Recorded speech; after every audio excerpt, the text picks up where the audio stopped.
ஜாதகப்படி விதிதான் நம்ம வாழ்க்கையை நிர்ணயம் பண்ணுதா? அப்படின்னா நம்ம ஏன் யோசிக்கணும், ஏன் படிக்கணும், ஏன் உழைக்கணும்? எல்லாம் அப்படியே நடந்துரும்ல.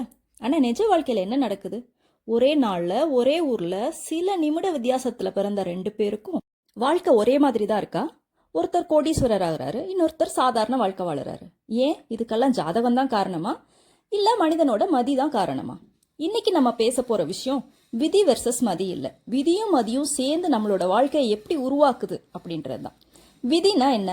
பொதுவா பலர் விதியை தவறா புரிஞ்சுக்கிறாங்க. விதினா நாளை காலையில 9 மணிக்கு நீங்க டீ குடிப்பீங்கன்னு எழுதப்பட்ட புத்தகம் அல்ல. ஜோதிடத்துல விதினா உங்க வாழ்க்கைக்கான ஒரு ஃப்ரேம் ஒர்க், ஒரு திரைப்படத்தோட கதைக்களம் போல. அத திரைக்கதை, வசனம் எல்லாம் எழுதி மேம்படுத்துறது டைரக்டரோட கையில இருக்கு.